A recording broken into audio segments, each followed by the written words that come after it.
So for this one, I was originally under the impression that I was being sent out to pour concrete for a footing, not a wall, but it turns out that this crew had already had the footing poured by somebody else, which is fine, but me and the other driver were under the impression that this was a footing, not a wall. Not that it's a huge deal, but just a little bit interesting. Either way, basically if you're going to pour a wall, just do what you're told, don't make a mess.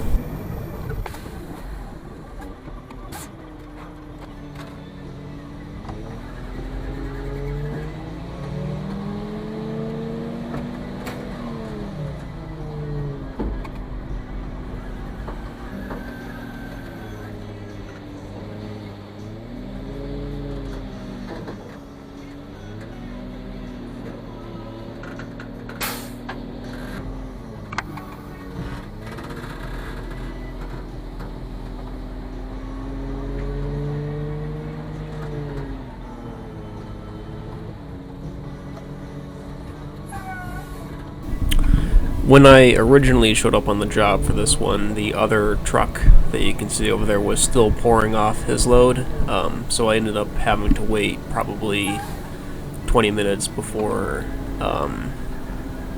it was my turn to get set up and start pouring.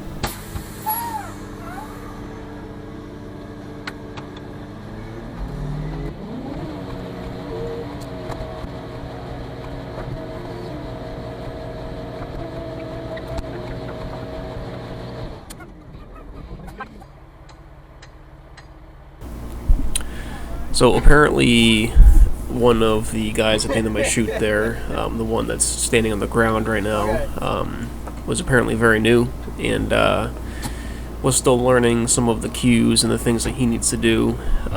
So it took us a second to get going and get to a good pace that to work together with, because I was looking for cues from him that I wasn't getting. But we'll just start here.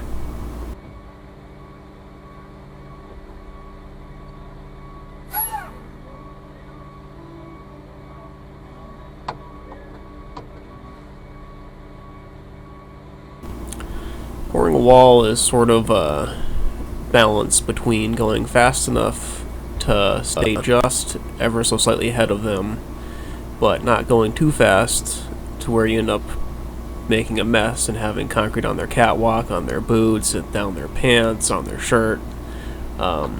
So you sort of have to work a balance there.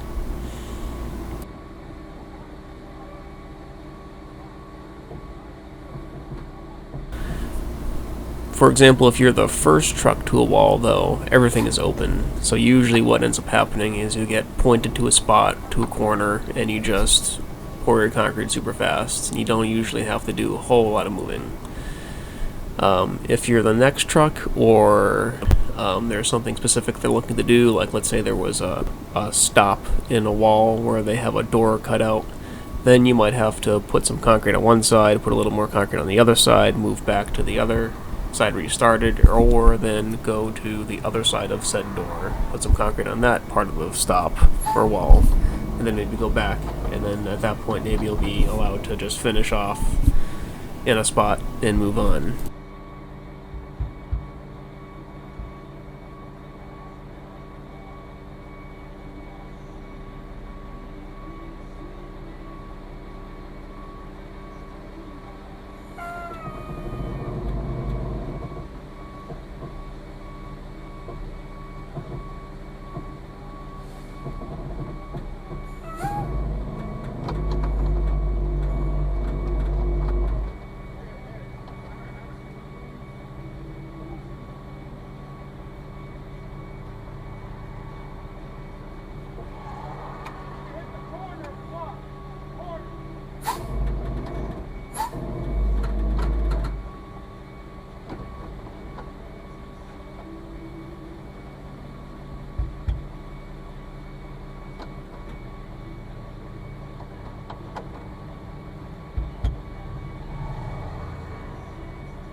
In this case, being that it was just a simple garage, just a perfect square, all I was doing, or all they were having me do, was fill up the wall to where their grade nails were, and then just moving down the top of the wall, just staying ahead of them, so they just have to follow my chute with a little shovel movement to settle the concrete down.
We can go a little bit further, then I'll go around back. You get the height out of your chute, you can drive right in there. Yeah, the height would be the problem. You're almost out of your chute now, right? Yeah, just about. Yeah, no, I'm gonna go around back now. Yeah, because you're going to drop in a second. Yeah, I know.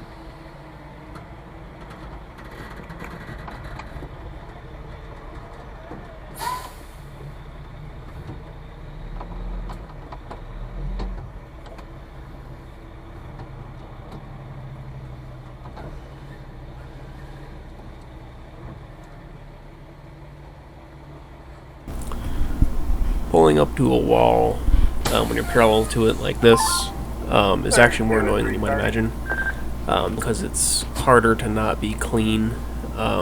Because of the way the concrete falls out the end of their chute, it ends up sort of spilling onto the edges more. So either the guy on the wall has to use his shovel to funnel your concrete in, or you have to trickle it in slower, or you have to hang your chute above the wall higher so that it sort of funnels down into the wall better. Not that it really changes the pace with which you have to move down the wall if you're just topping across a length of wall, but it's more annoying to have to work with the wall this way because it's, you're not able to stay as clean.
working with a wall when you're perpendicular to it like this is by far the easiest way to top across a length of wall, because all you have to do is swing your chute slowly down the length of the wall and either back up to stay or to keep your chute in the middle of the wall, or pull forwards a little bit to keep your chute in the middle of the wall.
Oh, the pier? Okay.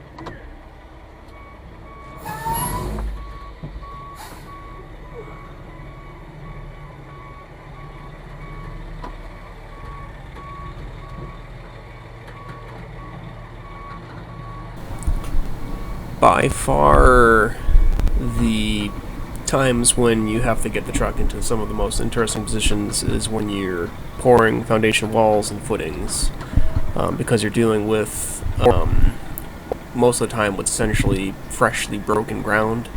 The first part of building a house or building any structure is the foundation. So usually the job site's fairly messy. If the excavator guy is a moron, the hole might be dug really fucked up. You might have to get the truck into some fucked up spots. But what I was asked to do here is pull the truck way down into the hole so that he could pour concrete into his piers in the middle there. So I didn't realize at the time, but thinking back on it now, he was having me pull really deep in the hole at first so he could see how far he could actually take the truck. Then he had me back up and pour concrete into one pier that you can't see right next to the inside of the wall, then the middle one, and then I had to go around the other side of the wall to hit the last pier.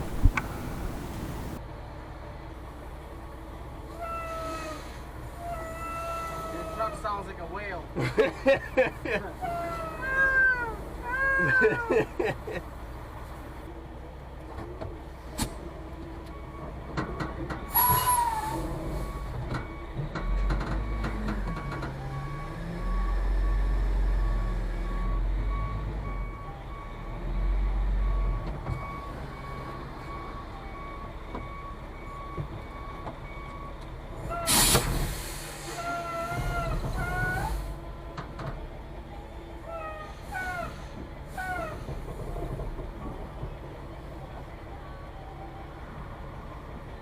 Good.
No.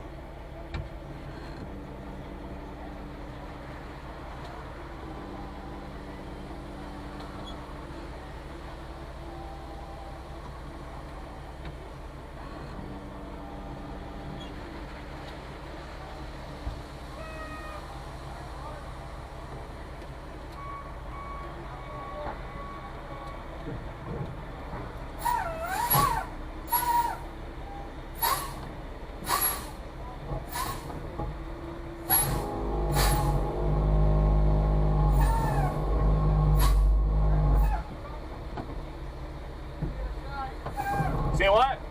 You want to just shoot it? So what he's telling me to do here is to shoot the concrete. Sometimes if it's flat work, they'll tell you they want you to push it. So what they're telling you to do is just spin the drum fast to push the concrete out of the end of the chute and give it a push, or shoot it in this case. In this case, because because of the physical limitations of driving the truck down into the hole with chute height and actual reach, no matter what, he wasn't able to pour it normally, so he just wanted me to shoot it out the end of my chute to get the concrete sort of into where his pier footing forms are, or is.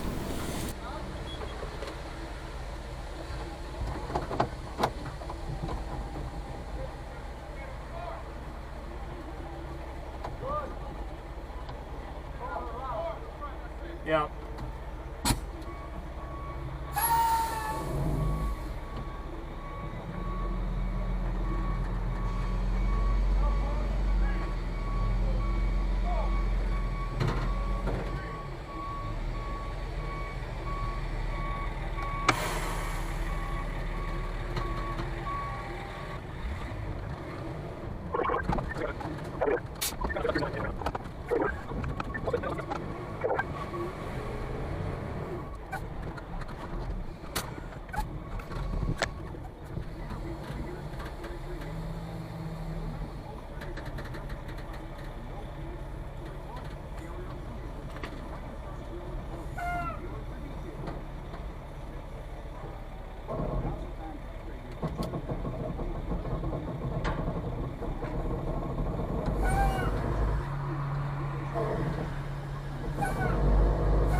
Good.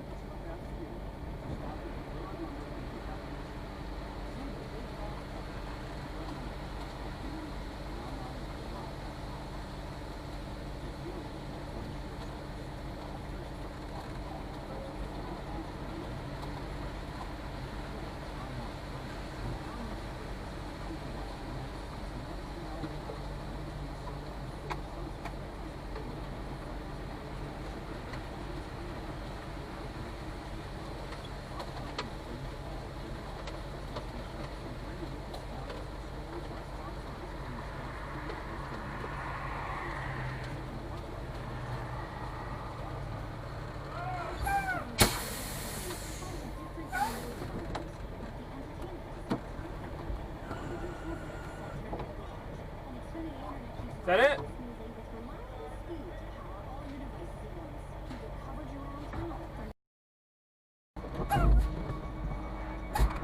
So that's what it was like to pour that particular foundation wall. Now, they're all a little different. For one thing, job site conditions are always going to be different from one job to another, so you have to work with the crew a little differently. Even if it's the same crew, you have to put the truck in different positions and whatnot. Obviously, the foundations are all going to be different shapes depending on the floor plan and what the plan's called for. But that was that particular foundation wall for that, little square box garage.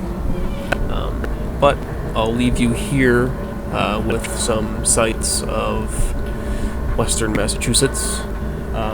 If you liked the video, be sure to subscribe, leave a comment, of course, and be sure to search out Banas Concrete Service on Facebook and Instagram.